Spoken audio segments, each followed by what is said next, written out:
Hello guys, welcome back to my channel.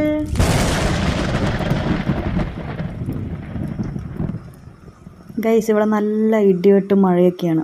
നാട്ടിലെങ്ങനെയാണ്, ഇടിവെട്ടും മഴയുണ്ടോ എനിക്കറിയില്ല എങ്ങനെയാണെന്നിപ്പോൾ.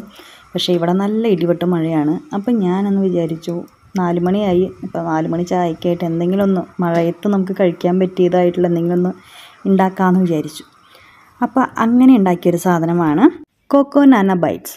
ഇതുണ്ടാക്കാൻ ഭയങ്കര എളുപ്പമാണ് കേട്ടോ. നമ്മുടെ വീട്ടിലുള്ള സാധനങ്ങൾ തന്നെ, ആകെ 4 ഇൻഗ്രീഡിയൻസ് മാത്രം വെച്ച് ഉണ്ടാക്കുന്നതാണ്. അപ്പോൾ അതെങ്ങനെ ഉണ്ടാക്കണമെന്ന് കാണിച്ചു തരാം. അതിനായി ഞാനിവിടെ എടുത്തേക്കുന്നത് നല്ല പഴുത്ത നേന്ത്രപ്പഴമാണ്. അത് നമ്മൾ നല്ല രീതിക്ക് ഒന്ന് കട്ട് ചെയ്തതിന് ശേഷം ഒരു പാത്രത്തിൽ 2 സ്പൂണ് നെയ്യ് ഒഴിക്കുക. എന്നിട്ട് അതിലേക്ക് നമ്മൾ കട്ട് ചെയ്ത് വെച്ചേക്കുന്ന നേന്ത്രപ്പഴം ഇടുക. നേന്ത്രപ്പഴം ഇട്ടിട്ട് നമ്മൾ നല്ല രീതിക്ക് തന്നെ ഇളക്കി കൊടുക്കുക. അത് നേന്ത്രപ്പഴം ആ നെയ്യിൽ കിടന്ന് തന്നെ ഇങ്ങനെ വരണ്ട് കിട്ടണം. നേന്ത്രപ്പഴം നല്ലോണം വെന്ത് ഉടഞ്ഞു കഴിയുമ്പോൾ അതിലേക്ക് 1 ടീസ്പൂണ് ആവശ്യമുണ്ടെങ്കിൽ മാത്രം പഞ്ചസാര ചേർത്താൽ മതി കേട്ടോ. ഞാനിവിടെ അമ്മൂമ്മയ്ക്കും കൂടി കൊടുക്കാനുള്ളത് കാരണം, അമ്മൂമ്മയ്ക്ക് മധുരം ഇഷ്ടമുള്ള കാരണമാണ് ഇങ്ങനെ പഞ്ചസാര ചേർത്തത്.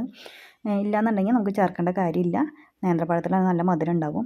1 ടീസ്പൂൺ പഞ്ചസാര ചേർത്തതിന് ശേഷം നല്ല രീതിക്ക് ഇളക്കി യോജിപ്പിച്ചതിന് ശേഷം നമ്മളൊരു പാത്രത്തിലേക്ക് മാറ്റിയിട്ട് അത് ചൂടാറാൻ വയ്ക്കുക. ഞാനിപ്പോൾ എടുത്തേക്കുന്നത് ചൂടോടുകൂടി തന്നെയാണ് ഞാൻ ചെയ്തത്.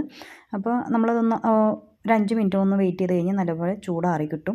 അപ്പോൾ ചൂടാറിയതിന് ശേഷം നമ്മളിങ്ങനെ ബോൾസായിട്ട് എടുക്കുക. ബോൾസായിട്ട് എടുത്തിട്ട് നമ്മുടെ തേങ്ങ ചിരകി വെച്ചേക്കും. ഇവിടെ ഫ്രഷ് ആയിട്ടുള്ള തേങ്ങയല്ല ഇത്, ഞാനത് ഡ്രൈ കോക്കനട്ട് മേടിച്ചിട്ടുള്ളതാണ്. അപ്പോൾ അതിലേക്ക് ഈ ബോൾസ് ഇട്ട് കോട്ട് ചെയ്തെടുക്കുക.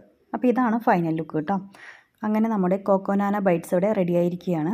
ഞാൻ അമ്മൂമ്മയ്ക്ക് ടേസ്റ്റ് ചെയ്യാൻ കൊടുക്കുകയാണ് കേട്ടോ. ഞാൻ തന്നെ ഉണ്ടാക്കി ഞാൻ തന്നെ ടേസ്റ്റ് എങ്ങനെയാണെന്ന് പറഞ്ഞു കഴിഞ്ഞാൽ അപ്പോൾ നിങ്ങൾ വിചാരിക്കാൻ ഞാൻ നുണ പറയാമെന്നല്ലേ. അതുകൊണ്ടാണ് അമ്മൂമ്മയ്ക്ക് ആദ്യം കൊടുക്കാമെന്ന് വിചാരിച്ചത്. Yum, yum. Very nice. Thank you. അമ്മൂമ്മയ്ക്ക് ഇത് വളരെയധികം ഇഷ്ടപ്പെട്ടു കേട്ടോ. അമ്മൂമ്മ പറഞ്ഞു ഇത് വീണ്ടും വീണ്ടും നീ ഇടയ്ക്കൊക്കെ ഉണ്ടാക്കണം എന്നുള്ളത്. അങ്ങനെ ഞാൻ എനിക്കുള്ള കൊക്കോനാന ബൈറ്റ്സും ചായയും എടുത്ത് ഇന്നത്തെ വൈകുന്നേരം അങ്ങനെ അടിപൊളിയാക്കി. അപ്പോൾ ഇതെന്തായാലും എല്ലാവരും വീട്ടിൽ ചെയ്ത് നോക്കണം കേട്ടോ. നല്ല അടിപൊളി ടേസ്റ്റാണ്. കുറഞ്ഞ ഇൻഗ്രീഡിയൻസ് വെച്ച് തന്നെ നമുക്ക് ചെയ്യാൻ പറ്റുന്നതാണ്. കുട്ടികൾക്ക് വളരെയധികം ഇഷ്ടപ്പെടുന്നതാണ് കേട്ടോ. അപ്പോൾ ഇത്രയുള്ള ഇന്നത്തെ എൻ്റെ വീഡിയോ. അപ്പോൾ എല്ലാവർക്കും ഇഷ്ടപ്പെട്ടെങ്കിൽ ലൈക്ക് ചെയ്യാനും ഷെയർ ചെയ്യാനും സബ്സ്ക്രൈബ് ചെയ്യാനും മറക്കരുത്. ഇത്രയേ ഉള്ളൂ. ബൈ, ടാറ്റാ.